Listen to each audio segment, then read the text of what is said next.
के लिए, व कुछ लोग ज्ञानी जिनको मोक्षाकांक्षी, जिनको किसी प्रकार कुछ प्रश्न भी नहीं है, व किसी प्रकार के कुछ भगवान से नहीं चाहते, लेकिन केवल भगवान वो जन्म मृत्यु संसार से मुक्त होना चाहते। ये चार प्रकार के व्यक्ति भगवान कहते कि मेरी शरण में आते हैं। चैतन्य महाप्रभु कहते कि इसमें आर्त अर्थार्थी दुई सकाम मध्यमानी और जिज्ञासु ज्ञानी दुई मुख्य काम मानी। विशेष रूप में जो आर्त, जो विपदग्रस्त होकर भगवान की शरण में आते हैं, व जो अर्थात युग ये दोनों सकाम भक्त हैं, क्योंकि जो कामना के साथ भगवान की शरण में आए हैं। लेकिन विशेष रूप में जो कुछ प्रश्न पूछने के लिए आते, प्रश्न कुछ जिज्ञासा लेकर आते हैं, या जो ज्ञानी है जिनकी इच्छा केवल मुख्याकांक्षी होते व जन्म मृत्यु संसार से मुक्त होना चाहते हैं, तो ये दोनों को मुख्यकामी कहा गया है। तो पहले अन्य तीनों कैटेगरी के बारे में चर्चा हो चुका है। अभी इस लेकर 17 नंबर, 18 नंबर, 19 नंबर ने 17, 18, 19 कुड़ी 3-4 श्लोक में विशेष रूप में ज्ञानियों के बारे में चर्चा की जा रही। क्योंकि भगवान ने कहते कि ये चार प्रकार व्यक्ति, जो व्यक्ति मेरे शरण में आते हैं, इनमें से मुझे सबसे प्रिय कौन है? ज्ञानी। ज्ञानी मुझे सबसे प्रिय है, क्योंकि ज्ञानी के मन में किसी प्रकार की भौतिक इच्छा नहीं होता है, भगवान से कुछ मांगता नहीं है वो, है धन जन कविता सुंदरी ऐसा कुछ इच्छा नहीं। जैसे अन्य के पास में यहाँ तक कि कुछ पूछना, जिज्ञासा करना, वो भी इच्छा ज्ञानी के पास नहीं होता है, क्योंकि उसको तो पता है, उसको पता रहता है कि जीवन का लक्ष्य क्या है, हैं?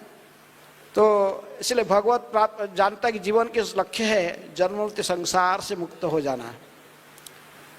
लेकिन ऐसे ही भावना लेकर, जन्म मृत्यु संसार की से मुक्त होने की भावना लेकर जो भगवान की शरण में आता है, उसके मन में और कोई अन्य इच्छा नहीं होता है।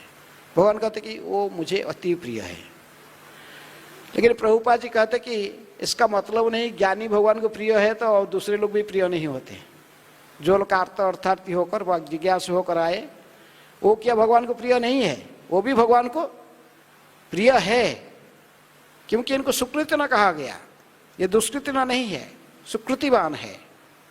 क्योंकि भगवान के शरण में आए, चाहे उनके मन में अर्थ की इच्छा हो, बस संकट से विपद से मुक्त होने के लिए इच्छा हो, लेकिन क्योंकि ये भगवान के शरण में आए हैं, इसीलिए ये सुकृति न है।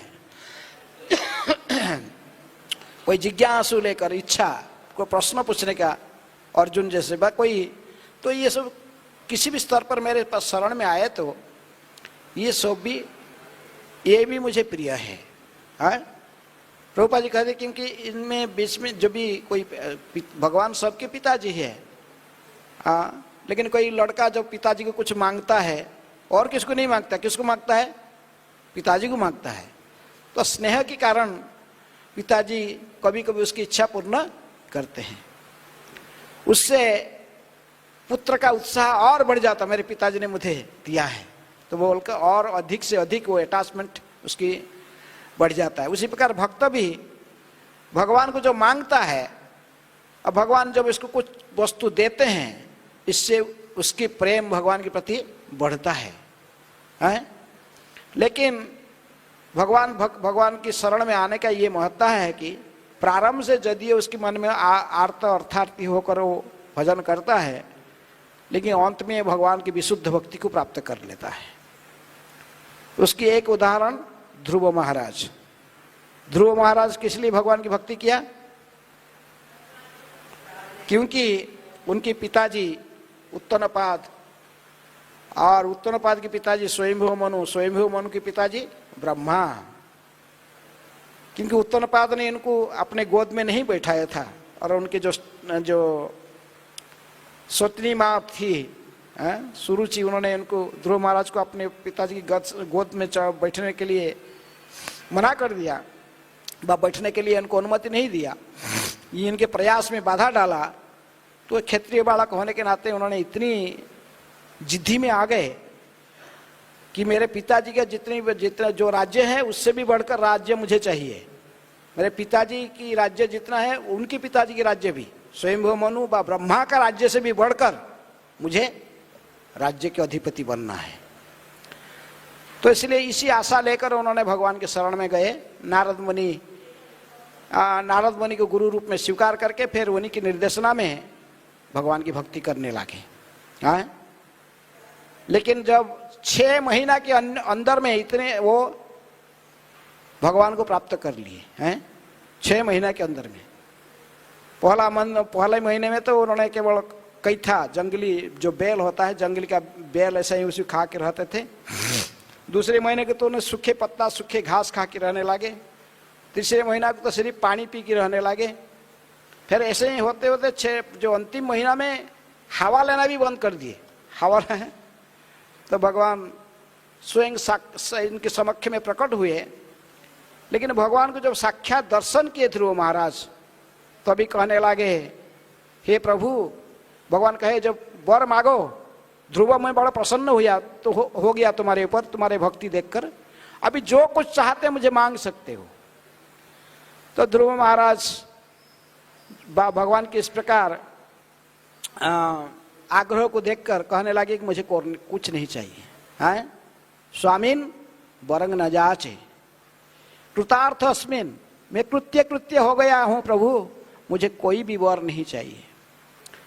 तो भगवान कह कि तुम तपस्या किया था, मैं जानता हूँ तुम चाहता था कि तुम्हारे पिताजी से बढ़कर, तुम्हारे पितामह और प्रपितामह ब्रह्मा से बढ़कर भी राज्य तुझे चाहिए था, इसलिए तपस्या कर रहा था, मेरी भक्ति कर रहा था। अभी जो मैं प्रसन्न होकर तुझे देना चाहता हूँ तू मना क्यों करता है? हैं? लेकिन मेरा भक्ति तो ऐसे ही अन्यथा नहीं होगा, इसलिए भगवान ने उसको ध्रुवलोक दिए। जो ध्रुवलोक ब्रह्मलोक से भी परे हैं, जिसको आज भी हम कहते पोल स्टार, ध्रुव तारा है, उत्तर दिशा में रहता। सारे जितनी भी ग्रह नक्षत्र हैं वो ध्रुव तारा को परिक्रमा करते हैं। तो इसलिए भगवान के पास में यदि कोई भौतिक इच्छा लेकर भी जाता है, तो भी उसकी कोई नुकसान नहीं है। भगवान कहते हैं, इसलिए प्रभुपाद जी कहते कि ऐसे नहीं कि भगवान उसको प्रेम नहीं करते। भौतिक इच्छा के साथ में भी भगवान के शरण में जाएगा तो भगवान अवश्य उसको प्रेम करेंगे, भगवान उसको प्रेम करते हैं। लेकिन इसको थोड़ा समय लगता है भौतिक इच्छा से मुक्त होने के लिए। लेकिन जो ज्ञानी है वो प्रारंभ से ही भौतिक इच्छा से मुक्त रहता है, उसके मन में कोई भौतिक इच्छा नहीं होता है। वो भगवान की भक्ति बहुत जल्दी से इसमें प्रोग्रेस उन्नति कर सकता है। तो इसलिए तो कहते कि भगवान की ज्ञानी है वो मेरी आत्मा के समान है। सभी लोग तो मुझे प्रिय है, लेकिन जो ज्ञानी है वो आत्मा के समान है।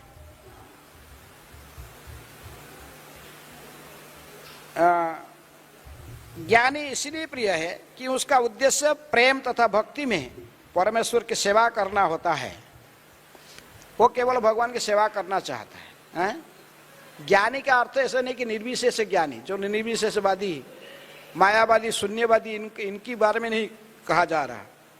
जो ज्ञानी है, जिसको ये पता रहता कि जीवन का लक्ष्य भगवान की जीवन का लक्ष्य है जन्म मृत्यु संसार से मुक्त हो जाना, इसलिए उसके मन में किसी प्रकार की भौतिक इच्छाएं नहीं होता है। ऐसे ही ज्ञानी का यहाँ पर शब्द उपयोग की गई ज्ञानियों के लिए, ऐसा भक्त भगवान की सेवा किए बिना क्षण भर भी नहीं रह सकता। प्रभुपाद जी कहते हैं कि ज्ञानी ऐसा ही है, वो भगवान की सेवा को ही जीवन का लक्ष्य मान लिया है, इसलिए एक क्षण भी उनकी सेवा न करके नहीं रह सकता। तो जिस प्रकार ज्ञानी भक्त भगवान को सदा चाहता है, भगवान की सेवा में तल्लीन रहना चाहता है, उसी प्रकार भगवान भी उनके ऐसे ज्ञानी भक्त की सभी प्रकार के सहायता करने में तत्पर रहते। इसी प्रकार परमेश्वर अपने भक्त को बहुत चाहते हैं, विशेष रूप में जो ज्ञानी हैं, और उनके भक्तों के बिना वो नहीं रह सकते हैं। इस प्रसंग में प्रभुपाद जी ने वो श्लोक कोट करते हैं कि अम्बरीश महाराज और दुर्वासा की उपाख्यान से नवम स्कंद के 4 अध्याय के 68 नंबर श्लोक, तो कहते कि साधव हृदयंगमह्यं साधुनां हृदय तो हम मत अन्यते न जानन्ति नाहं तेभ्य मनागपि। भगवान कहते कि दुर्वासा को कहते कि हे ब्राह्मण, मैं मेरे भक्त की अलावा दूसरे कुछ नहीं चाहता हूँ, नहीं जानता हूँ, ना मेरा भक्त मेरे अलावा और दूसरे कुछ जानता है। इसलिए मेरे भक्त सदा मेरे हृदय में निवास करता है और मैं भी सदा मेरे भक्त के हृदय में निवास करता हूँ।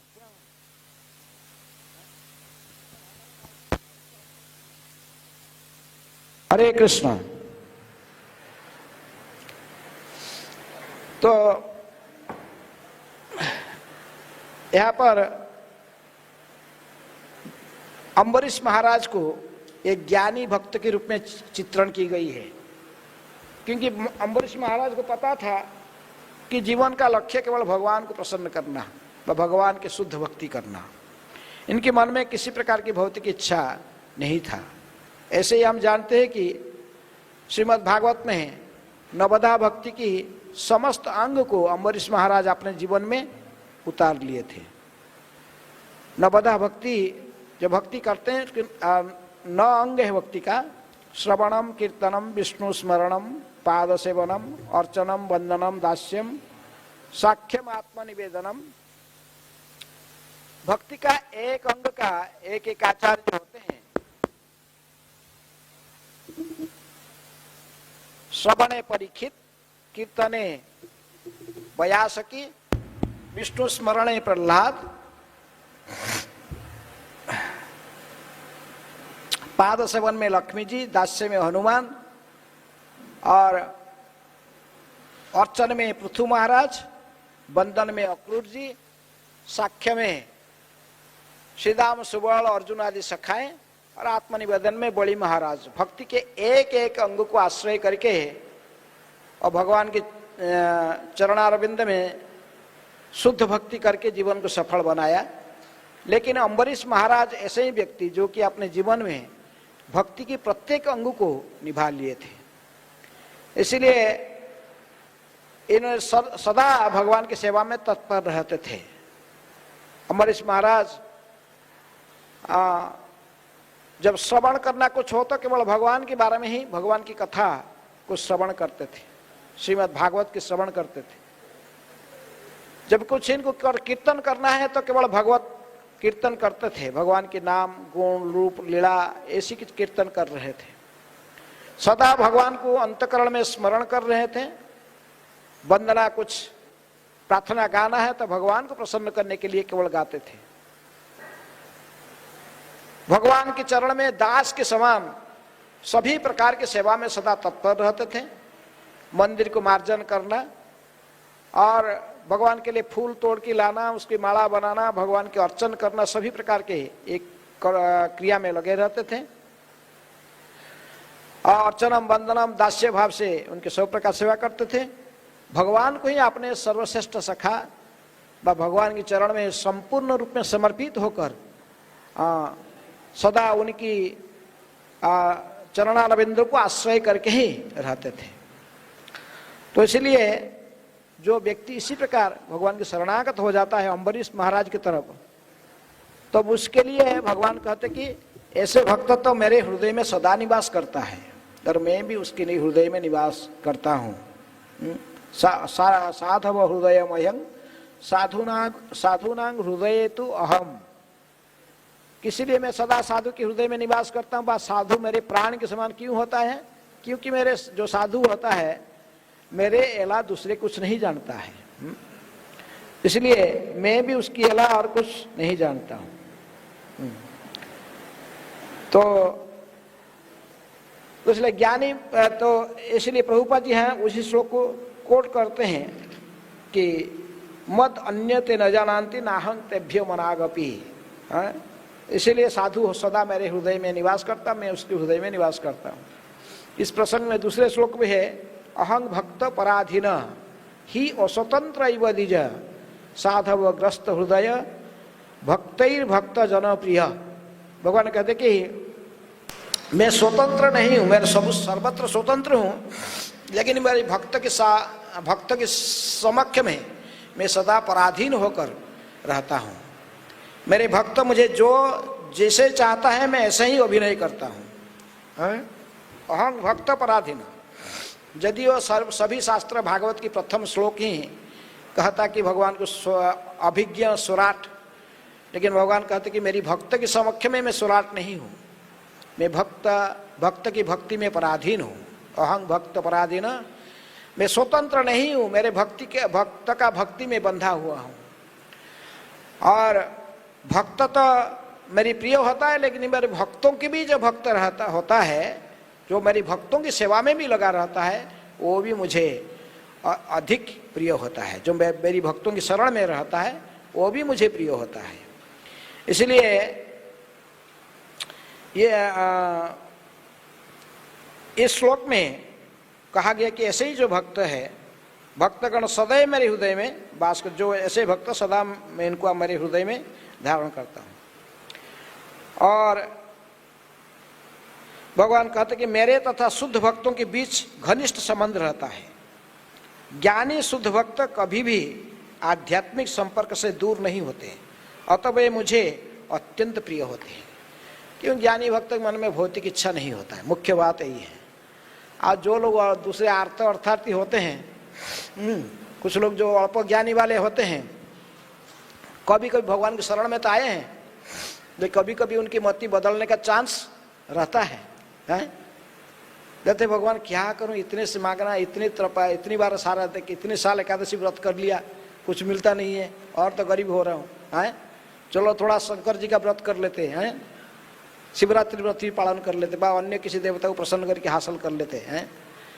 लेकिन ऐसे जो अल्प बुद्धिमान व्यक्ति, कभी कभी ऐसा ही उनके मन में चिंतन आ सकता है, लेकिन ज्ञानी व्यक्ति के मन में कभी भी चिंतन अतः बदलता नहीं है।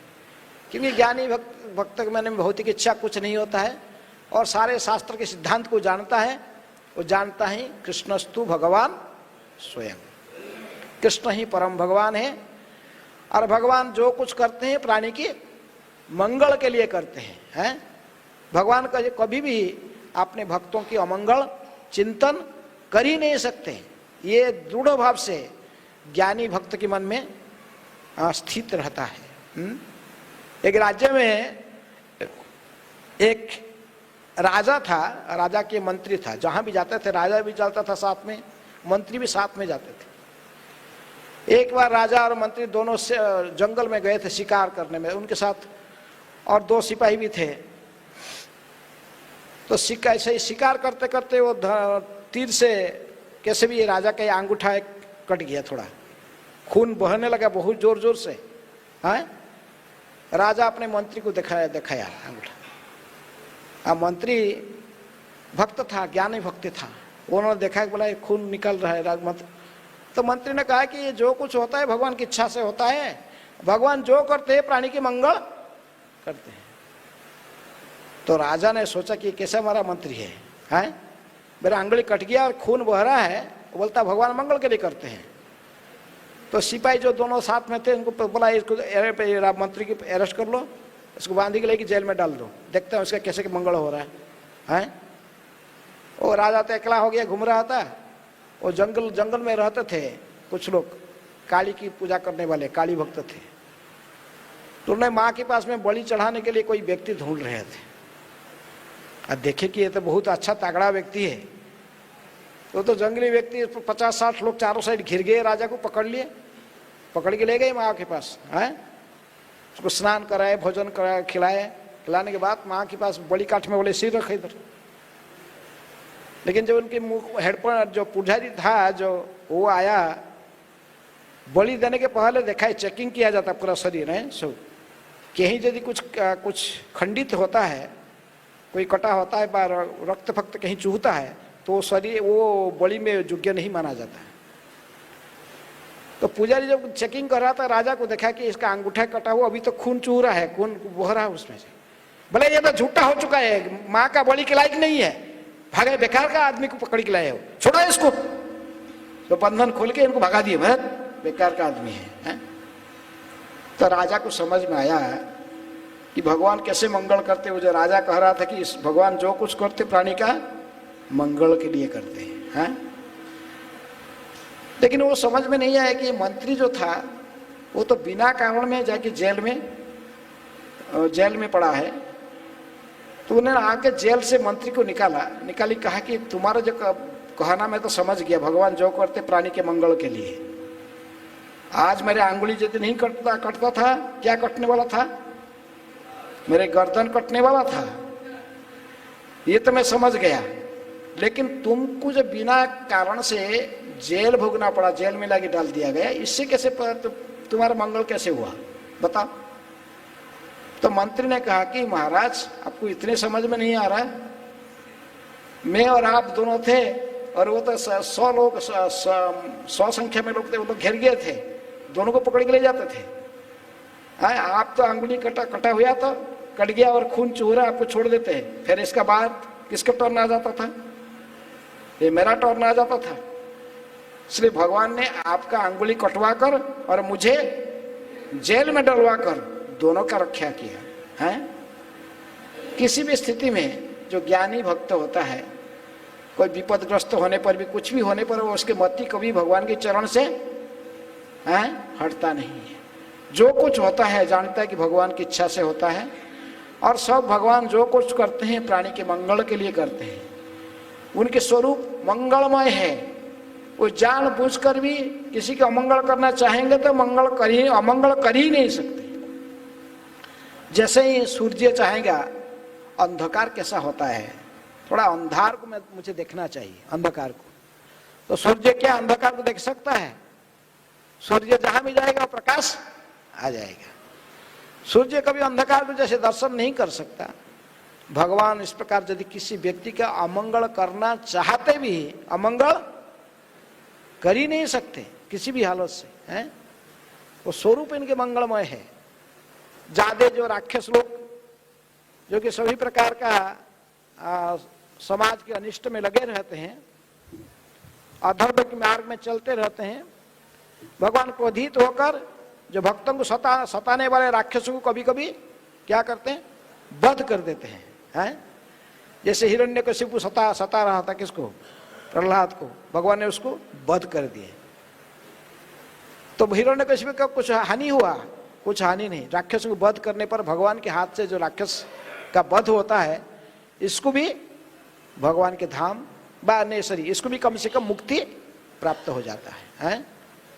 जब हिरण्यकशिपु की वध हुआ, प्रहलाद ने बड़े चिंतित हुए, मेरे पिताजी का क्या होगा, है? इसलिए जब नृसिंहदेव प्रहलाद को कहे कि कुछ वर मांगो, तो प्रहलाद ने कहे कि ये प्रभु, मैं मेरे पिताजी के लिए कुछ आपको मांगता हूँ, मेरे लिए कुछ मुझे नहीं चाहिए, लेकिन मेरे पिताजी को आप कृपा करके जन्म मृत्यु संसार से मुक्त करके अपने सुधाम में वैकुंठ में स्थान दीजिए। तो भगवान ने कहे कि प्रहलाद, ये वर तुझे मांगने की आवश्यकता नहीं है। जिस घर में कोई भक्त का जन्म लेता है, कोई भक्त जन्म होता है, उसकी 21 पीढ़ी ऐसा ही 30 21 पीढ़ी मेरे धाम में जाते हैं। इसके अलावा कोई भी भगवान के हाथ से यदि किसी का वध भी हो जाता है, उसको भी मोक्ष प्राप्त हो जाती है। इसलिए भगवान की भक्ति करने से कोई नुकसान नहीं, इस रहस्य को ज्ञानी जानता है। आर्त अर्थार्थी इस बारे में नहीं, जिज्ञासु इसके बारे में उनके पास ज्ञान नहीं होता है। इसलिए भगवान कहते हैं ज्ञानी आत्मैव मतः, ज्ञानी मेरे आत्मा के समान मुझे प्रिय होता है, कि किसी भी समय में भक्ति से गिरने का उसको चांस नहीं है। वो कभी भक्ति छोड़ ही नहीं सकता। वो रहस्य को जानता है, सारे शास्त्र के सिद्धांत को जानता है। इसलिए अगले श्लोक आएगा, बहुनांग जन्मनामन्ते ज्ञानवान मांग प्रपद्यते वासुदेव सर्वमिति स महात्मा सुदुर्लभ। अगला श्लोक आएगा। ज्ञानी कोई एक ही जन्म में नहीं बन जाता है। कोई ज्ञानी बनने के लिए कई बहुनांग जन्मनामन्ते, कई बार ऐसे ही जन्म लेते लेते फिर आते आते उसकी अपने अनुभव से इसको पूरा पता रहता है। इसलिए कहते भगवान कहते बहुनांग जन्मनामन्ते ज्ञानवान मांग प्रपद्यते। ज्ञानी व्यक्ति मेरे शरण में आता है और उसको पर दृढ़ भाव से इसके मन में स्थित हो जाता है, वासुदेव सर्वमिति है, वासुदेव कृष्ण ही सभी कारण के कारण है। और ये स्थित हो जाने के कारण वो फिर भक्ति से कभी पतन नहीं होता है। इसलिए भगवान कहते कि ऐसे ही जो ज्ञानी है मुझे प्रिय है। क्योंकि भक्ति का परिभाषा बताते हुए रूप गोस्वामी कहते हैं, भक्ति किसको कहते हैं? अन्याभिलाषित शून्यम ज्ञान कर्मादि अनावृतम आनुकूल्येन कृष्ण अनुशीलनम भक्ति उत्तम। उत्तम भक्ति इसको कहते हैं। यहाँ पर कहते हैं ज्ञान कर्मादि अनावृतम। ये जो ज्ञान शब्द यहाँ पर उपयोग की गई है विशेष रूप में निर्विशेष ज्ञान। लेकिन यहाँ जो ज्ञानी शब्द भगवत गीता में उपयोग की गई है, ये ज्ञानी विशेष रूप में जिसके मन में किसी भौतिक इच्छा न हो है। जो निर्विशेषवादी उनका मन में भी भौतिक इच्छा नहीं होता है, लेकिन वो साजो ब्रह्म ज्योति में लीन हो जाना चाहते हैं। लेकिन ऐसे ही ज्ञानी व्यक्ति भी यदि किसी ना किसी कारण से भक्तों की संगति में भगवान की भक्ति में आता है तो फिर उसे वो धन्य हो जाता है।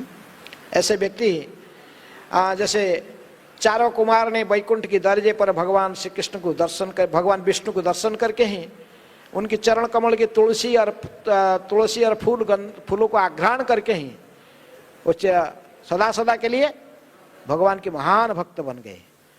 क्योंकि उनके मन में कोई भौतिक इच्छा था ही नहीं, किसी को है, केवल उनके मन में यही डाउट था कि भगवान कोई एक व्यक्ति है या ज्योति है। जैसे ज्ञानी लोग सारा ज्योति स्वरूप मानते हैं, लेकिन भगवान को जब साक्षात देखे वैकुंठ के दर्जे पर फिर वो शुद्ध भक्त बन गए।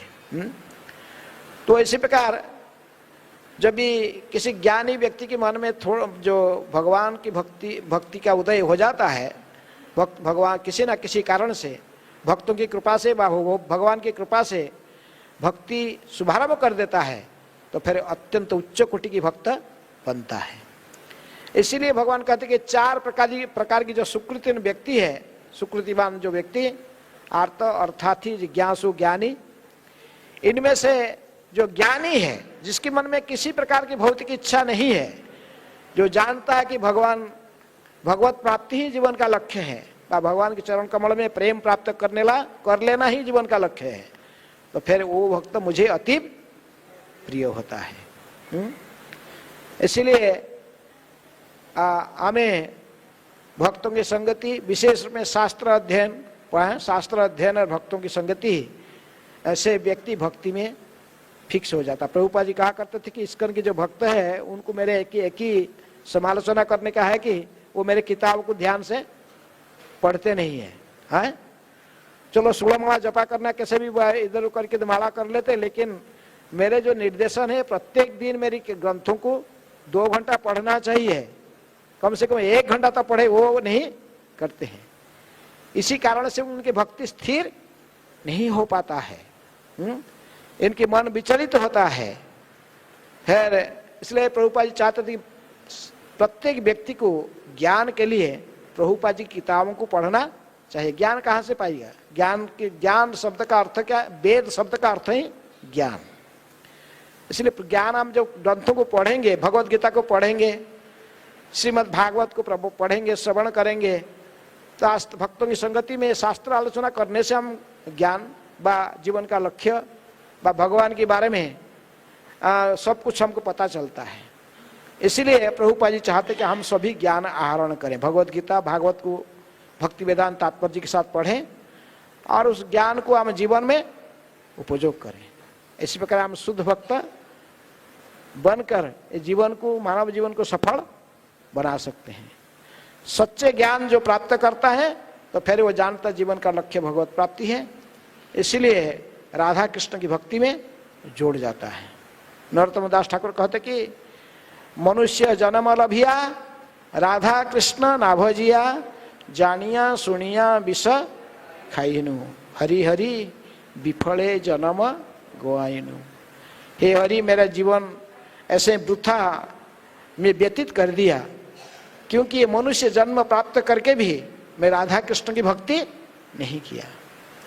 लेकिन राधा कृष्ण की भक्ति में पूरा स्थिर होने के लिए सभी प्रकार के शास्त्र ज्ञान होना जरूरी है, क्योंकि शास्त्र ज्ञान नहीं होने से हम नहीं समझते कि कृष्ण किस प्रकार सभी कारण के कारण है, हैं? कृष्ण समस्त अवतार की उत्स है। ये भागवत पढ़ने से पता चलेगा। एते चंग सकला पुंसा कृष्णस्तु भगवान स्वयं। गीता पढ़ने से पता चलता है सर्वधर्मान परित्यज्य माम एकम शरणं व्रज। हैं? ज्ञानी ये गीता भागवत के रहस्य को जानता है, इसलिए जानता है कि एकमात्र शरण देने की योग्य कौन है? भगवान श्री कृष्ण। इसलिए भगवान के चरण कमल को कभी भी नहीं छोड़ता है। तो इसीलिए भगवान कहते कि ज्ञानी जो होता है वो 4 प्रकार की ये जो सुकृत न मेरे शरण में आते हैं उनमें से श्रेष्ठ है। आर्त अर्थार्थी जिज्ञासु ज्ञानी, इनमें से ज्ञानी ही मुझे मेरे आत्मा के तुल्य है, वो मुझे अति प्रिय है। हरे कृष्ण कृष्ण कृष्ण हरे हरे, हरे राम राम राम हरे हरे। किसी के कोई प्रश्न है? 3-4 मिनट बचा है। कोई प्रश्न है किसकी?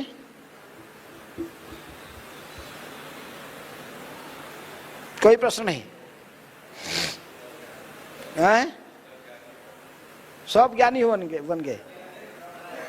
ज्ञानी का कोई प्रश्न नहीं होता। हाँ बोलो।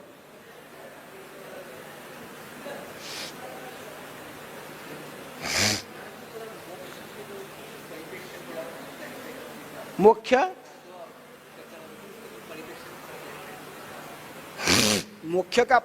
का बारे में बोलते। मुख्य जो निर्विशेषवादी व मायावादियों की मुख्य का अर्थ ज्योति में लीन होना।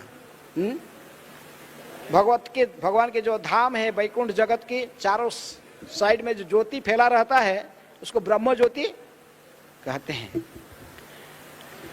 तो कुछ लोग कहते हैं जो कि अपने ज्योति में ही लीन हो जाना चाहते हैं, ज्योति को ही परम सत्य मान लेते हैं।